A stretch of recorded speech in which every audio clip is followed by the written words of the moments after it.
والابن والروح القدس الآن واحد أمين. المجد الآب والابن والروح القدس الآن وكل الأرض أمين. فلتحل علينا نعمته بركته الآن لأبد الآبدين لدهر الدارين كلها أمين. بسرعة جينا للحد الثالث من حدود شهر كياك المبارك، والنهارده احنا بنحتفل بزيارة أمنا العذراء لأليصابات. وحقيقي الزيارة دي يعني كل سنة بنتأمل فيها، لكن تبقى من أجمل الزيارات اللي ذكرت في الكتاب المقدس. ويمكن الكتاب المقدس ذكرها بتفصيل عشان نتعلم درس ازاي نزور بعض. يعني لما نروح نزور بعض يبقى هدف الزيارة ايه؟ في ناس بيبقى هدف الزيارة سد واجب، يقول ده جه زارني انا اروح ازوره ارد الزيارة. وفي ناس بيبقى فعلا نفسها تطمن ونفسها تواسي ونفسها تسيب سلام. وفي ناس تيجي بيبقى زيارتهم تقيلة وكلامهم موجع وما بيسيبوش سلام. تعالى كده نشوف، يعني قبل ما اخش في الزياره وتفاصيلها خلينا نقول الكلام اللي احنا ممكن نقوله في كل مره نحتفل بهذه الذكرى. ان امنا العذراء اللي كانت حامل لسه في شهرها الاول، ومعظم الحاضرين ستات وعارفين يعني ايه واحده حامل في شهرها الاول.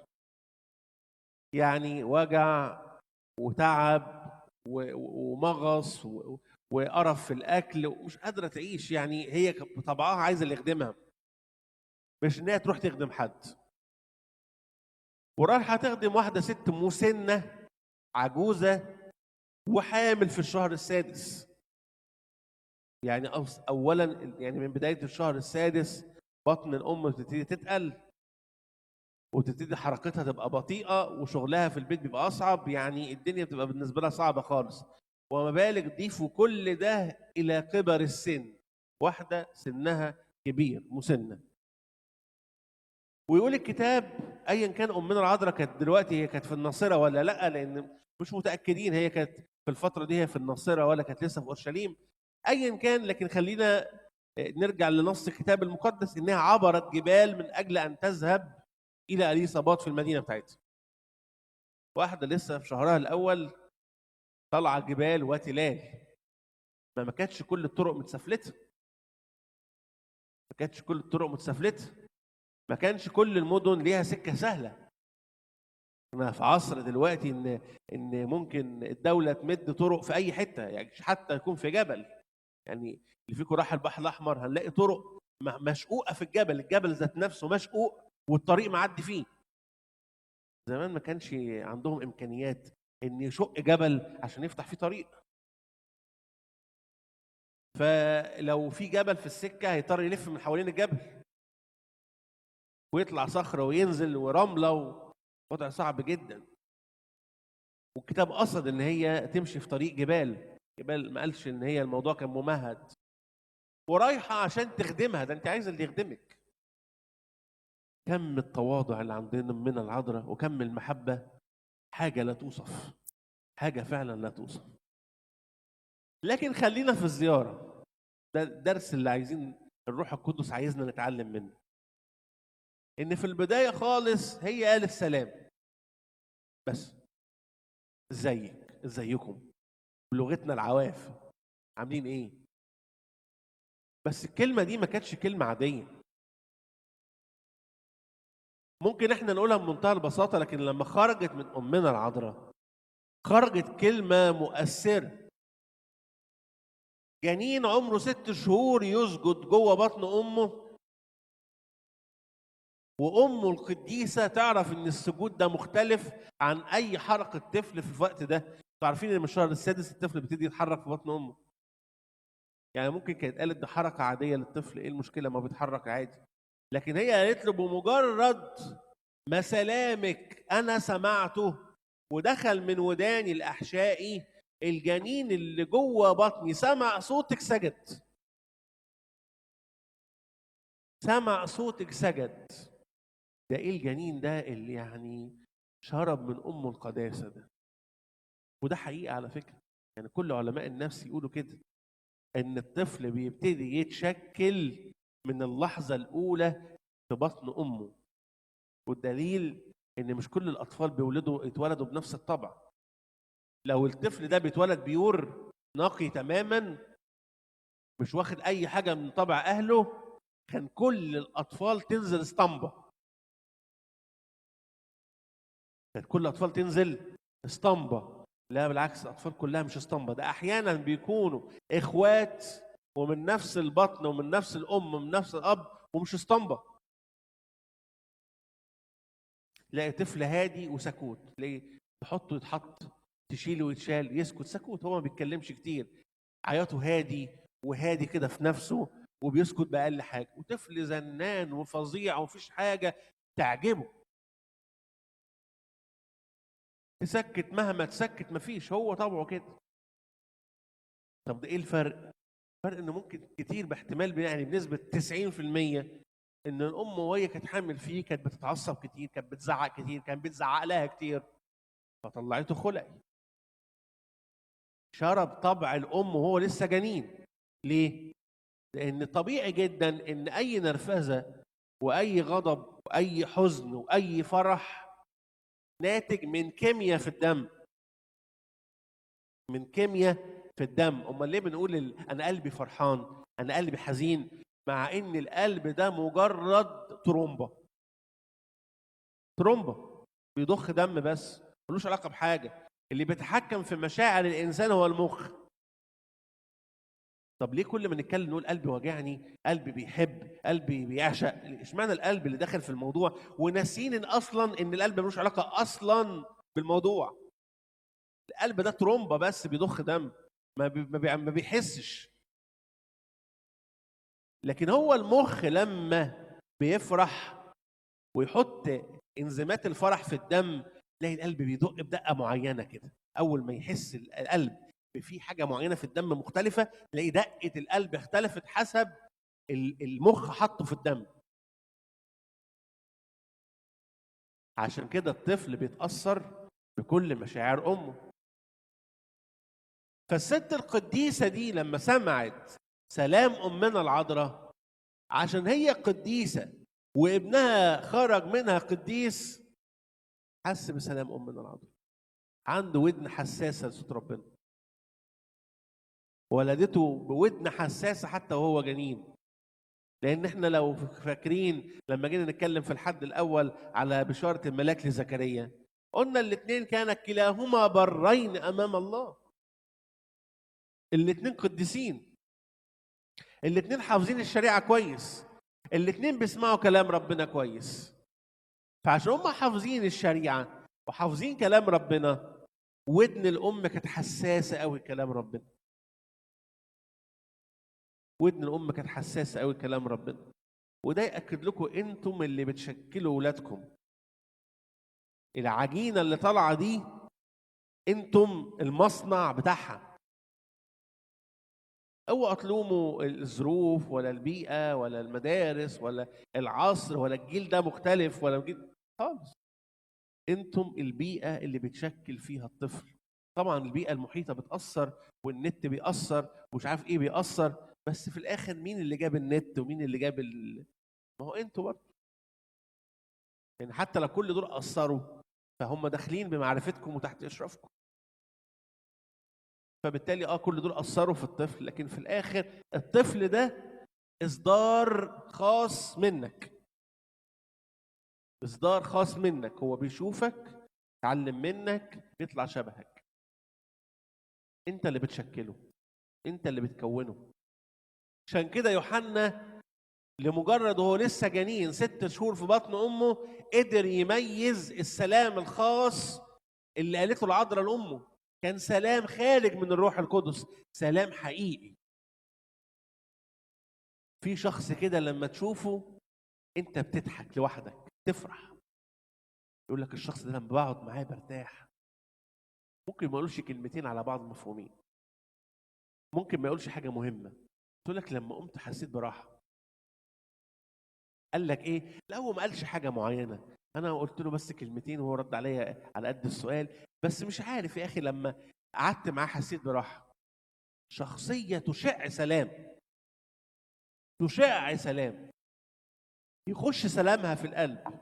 هل انت كده يعني مصدر سلام للناس؟ طب هل انت زياراتك شبه زيارة العذراء الإصابات دول لما شافوا بعض كل واحدة سبحت، كل واحدة سبحت.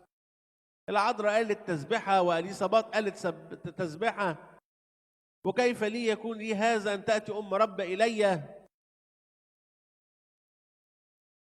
والتانية راح ترد عليها تعظم نفس الرب وبتبتهج بالله مخلصي. دي ترد سلام ودي ترد تواضع. دي تقول لها ام ربي وتبجل فيها وتقول لها لا لا لا لا مش انا مش انا. تبتهج نفسي بالله مخلصي. الابن اللي مولود مني ده مخلص بالنسبه لي، ده هو اللي جاي يخلصني. اوعى تفتكر ان انا فرحانه او انا متباهيه بان هو انا امه، لا بالعكس، ده انا في قمه الخجل ان انا ام ربي. ده انا مكسوفه، ده هو مصدر الفرح اللي في حياتنا، ده هو مصدر الخلاص. انا محتاجه الخلاص زيكم. هو تفتكروه عشان انا هولده مش محتاجه الخلاص زيكم، لا، تبتهج نفسي بالله مخلصي. سلام اترد بسلام وصلاه اتردت بصلاه. قعدوا يسبحوا ربنا. هل انتوا لما بتزوروا بعض بتجيبوا سيره ربنا؟ ولا اول ما بنقعد مع بعض ممكن نمسك في سيره الناس، وده حصل وده قال وده عمل، وشفت يا اختي اللي حصل وشفت يا اخويا اللي حصل وشفت ما كانوش كده القديسين، ولا هو ده اللي علمه لنا الكتاب المقدس. اهي زياره من الزيارات ما بين اتنين راح تخدمها. يعني كانت ممكن بمنتهى البساطه تلاقي طب ايه اللي فاضل لك في البيت؟ تعالى اغسل لك يا اختي الغسيل، تعالى اروق لك البيت. ده سابوا الغسيل وسابوا البيت وسابوا كل حاجه وقعدوا يسبحوا ربنا. دي تسبح ودي ترد، دي تسبح ودي ترد. وعلى فكره ده المشهد الاول. هل تعتقد ان هم خلصوا 3 تسابيح وقعدوا في البيت يحكوا في الاسعار والحاجه اللي غليت والدولار اللي هيرتفع؟ ابدا. 2 قديسين زي دول لما يتقابلوا يقعدوا يسبحوا على طول، يقعدوا يسبحوا على طول. يقول لك انا نفسي اروح اصلي مع ابونا فلان، اروح اصلي معاه، مش احكي معاه. نفسي يعلمني ازاي اصلي، نفسي اختبر هو حياته مع ربنا عامله ازاي. نفسي فعلا كلنا نبقى كده، كل واحد عنده اختبار خاص بربنا يعلمه للتاني. على مستوى الاباء تلاقي كده دايما الاباء يروحوا يقعدوا مع الاباء مش عشان يحكي له في ظروف الكنيسه والدنيا والاحتياجات اخوه الرب واحتياجات الكنيسه، لا خالص. الحاجات دي ربنا يقدر يسدها. لكن لما الاباء يقعدوا مع بعض يقول لي قول لي يا ابونا، يعني انا لما بقرا الكتاب بقرا اصحاحين وبمل، انت قدسك بتقرا قد ايه؟ يقول لا صدقني ده انا بقرا 10 اصحاحات. طب ازاي يا ابونا بتجيب وقت؟ يقول له ازاي انا بعمل كده وكده وكده. طب قدسك بتصلي قد ايه؟ يقول له ده انا بصلي باكر وغروب ونوم ونص ليل. يقول له ده انا بصلي باكر والنوم وبتعب. طب بتصلي نص الليل دي امتى؟ يقعدوا يتكلموا على الصلاه، يسبحوا مع بعض. طب تعالى نصلي مع بعض، تعالى نختبر حلاوه الصلاه مع بعض. يقعدوا يتكلموا عن ربنا، يعلموا بعض الصلاة، يعلموا بعض التسبيح. كنت أعرف جيل خدام زمان، ربنا يعني يدي الخدام اللي في الفترة الحالية، كان لما يخرجوا يتفسحوا مش عشان يروحوا ياكلوا جلاتي ولا ياكلوا في كافيتريات ولا يقعدوا يهزروا، لا لا، ده كانوا يستغلوا فرصة إن هم يخرجوا مع بعض عشان يرتبوا شؤون الخدمة. يقول لهم إيه رأيكم؟ ما احنا اهو بنتفسح فسحة العيد، تخيلوا كده معانا إن ده عيد القيامة مش عيد الميلاد. خلاص بعد عيد القيامة العيال هتمتحن آخر السنة وهنخش على الصيف. السنة دي نودي العيال خلوة فين؟ طب نودي رحلة فين؟ طب نعمل إيه في المهرجان؟ يا ترى مين هيمسك المهرجان السنة دي؟ أنت مسكته السنة اللي فاتت، ولا أنت يمسكه السنة دي ولا أنت عايز تمسكه تاني؟ يبقى القعدة كلها بيتكلموا في الخدمة وبيتكلموا على ربنا وبيتكلموا على الثمر اللي فات والرجاء الثمر اللي جاي. قعدة روحية حتى لو بيتفسحوا. هل احنا عندنا ثقافة ان الخدام لما يخرجوا مع بعض يتكلموا عن ربنا، يتكلموا في الخدمة، ولا بيتكلموا اي حاجة؟ هل انت فعلا دايما على لسانك المسيح، هل انت فعلا بتبشر؟ الكتاب بيقول اذهبوا واكرزوا وتلمذوا جميع الامم. هو قال ده للتلاميذ بس؟ ابدا، قال لكل الناس، قال كل الناس الأعلى اذهبوا واكرزوا وتلمذوا. كرازه والتلمذه لكل الناس. انتوا كلكم مفروض تلاميذ للمسيح، كلكم تكرزوا بالمسيح. نكرز ازاي؟ نمشي بالانجيل ونقرا في الشوارع؟ لا خالص. يروا اعمالكم حسنه فيمجدوا اباكم الذي في السماوات. يكفي ان انت بس يشوفوا اعمالك الحسنه فيمجدوا ابوك اللي في السماء. ولما تقعد مع اخوك في زياره، ولا تقعد مع ابوك في اخوك في لقاء، او تقابله في شارع، يا ريت تقول له، بدل ما تقول له انت عامل ايه يا اخويا مش باين، ولا بتيجي تزور، ولا بتتصل، ولا حد بيشوفك يا اخويا، وكن في الفرح مش عارف ولا حد شافك، ولا بتسال، ولا بتعمل، ولا يعني بتجامل، ولا بتعمل، وتديله لما يعني تسويه انه ما جالكش في ال40 الفلاني، وفي الفرح الفلاني، وفي الزياره الفلانيه، وكنت عيان وما سالش عليك، ولا رفع سماعه التليفون، وتفضل تدي تدي تدي تدي تدي، وبعد ما تمشي تقول ها سويته، اديته بقى اللي يستحقه. واستفدت ايه؟ استفدت ايه؟ طب ما تقول له يا عم انت مش باين ليه؟ طب بتصلي فين؟ طب اخر مره اتناولت امتى؟ طب ما تيجي معانا، عندنا سهره حلوه، تعالى سهر معانا، تعالى احضر قداس، بقالك قد ايه ما اتناولتش؟ انا رايح اعترف يوم الجمعه، ما تيجي معايا؟ انت بتعترف عند مين؟ يا اخويا لو اب اعترافك حلو تاجي اعترف معاك. انت بتروح رحلات فين؟ بتعمل إيه؟ كلموا عن ربنا باي لغه بسيطه. مش بقول لك اوعى تقف اوعظ، ما تقفش تقول العظ على الجبل، لكن اتكلم في اللي انت تقدر تعمله. انت اخر مره اتناولت امتى؟ اخر مره رحت الكنيسه امتى؟ ما بتشوفكش في الكنيسه ليه؟ لقيته دخل معاك اللي بتوع الكنيسه فيهم وفيهم. قول يا اخويا خلي كل واحد من حاله، اللي هيتحاسب هيتحاسب بعرقوبه هو. ربنا مش هيحاسب حد على حساب حد. كلنا هنقف قدام ربنا، كهنه ومش كهنه، وبطرك ومش بطرك، وعلماني، وكله هيقف قدام ربنا هيتحاسب. كل واحد هيتحاسب لوحده، كل واحد بشيلته. اخويا مالكش دعوه بالناس. مش انت اللي هتشيل شيلة ابونا، ولا ابونا اللي هيشيل شيلتك. كل واحد شايل شيلته. شايل ابونا على دماغك ليه؟ ولا شايل ابونا الكنيسه على دماغك ليه؟ ولا شايل اسقف على دماغك ليه؟ ولا شايل بطرك على دماغك ليه؟ وانت هتتحاسب له؟ انت هتتحاسب بشيلتك، هو هيتحاسب بشيلته. خليك في نفسك. انت صليت امتى؟ ولا اتناولت امتى؟ ولا اعترفت امتى؟ ولا صليت امتى؟ ولا اخر مره فتحت الانجيل فيها امتى؟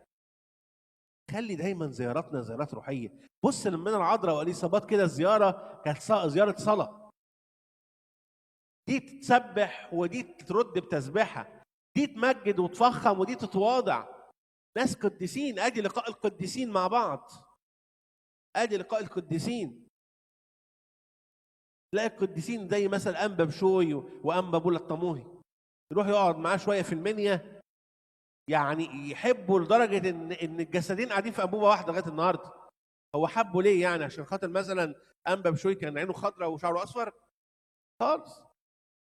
ده عشان لقى صلاته حلوه. اللي هو انبا بولا الطموحي ده اللي قال له المسيح كفاك تعبا يا حبيبي بولا، اللي من كتر الجهاد والصلاه ربنا قال له خلاص وصلت كفايه يعني. انت وصلت، مش هتعمل حاجه زياده. ده اخر طاقتك، وانت وصلت لحاجه حلوه قوي في السماء، كفايه عليك كده. هو ده اللي لما شاف انبا بشوي مسك فيه، قال له لا. اللي قال عنه سفر النشيد ان امسكت به ولم ارخيه. مش قال عن كده عن العروس لما شافت العريس؟ قالت كده امسكت به ولم ارخيه، مش هسيبك. بيفكرنا برضو ابونا يعقوب لما قابل المسيح، او قابل ربنا في صوره متجسده. لان كل ظهورات العهد القديم دي بنقول ايه؟ ظهورات. ما كانش لسه التجسد جه.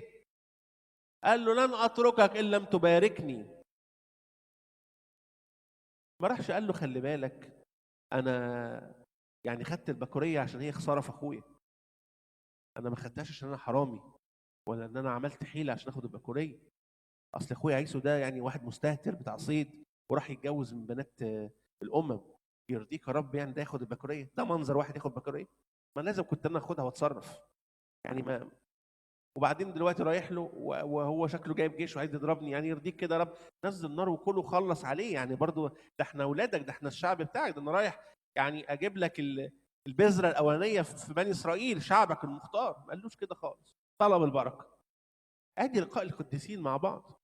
خلي دايما لما تقابلوا بعض تسيبوا سلام. عارفين اما ميخائيل اللي طول النهار رافع الصليب كده ده وتقول يا رب سلام، خلي كده دايما عندكم سلام، سيبوا السلام لبعض. لما تشوفوا بعض خلي اللي يشوفك يبقى فرحان انه شافك. ليه؟ لان سبت في قلبه سلام. لما تلاقيه متوتر وقلقان طمنه، قول له لا ولا تقلق، يا ما دقت على الراس طبول، ربنا ما بيسيبش حد.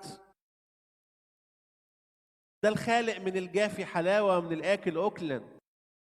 ده ربنا ده لا يعصر عليه امر. خليك واثق في ربنا ومطمن، وحط في بطنك بطيخه صيفي، ما تخافش. خليك بس مسنود على ربنا. ما تخليش الموضوع مش تقول له يا معقوله ده انا كان واحد قريب عمل كده يعني وزمانه ميت دلوقتي، يعني خلاص انت كده يعني رحمن رحيم عليك، خلاص كده يعني. ده انت ده ايه اللي حصل لك ده؟ وكان جاي لك منين ده؟ كان بدري عليك، ده انت صغير وتشيله الهم فوق همه. خليك مصدر سلام، خليك مصدر سلام. سيب الابتسامه. عارفين اعلان كده بيقول لك ارسم ابتسامه على وشوش الناس؟ اهو انت كده المفروض تعمل كده كشخص مسيحي، ترسم الابتسامه على وشوش الناس. شوفوا المسيح كان بيعمل ايه. واحده خاطيه والمفروض تترجم، مشاهم ولا انا مش عايز منك حاجه، لا تقعدي تخطئي ايضا. انا مستاهل دي الست دي قامت مش بتضحك، دي قامت بترقص.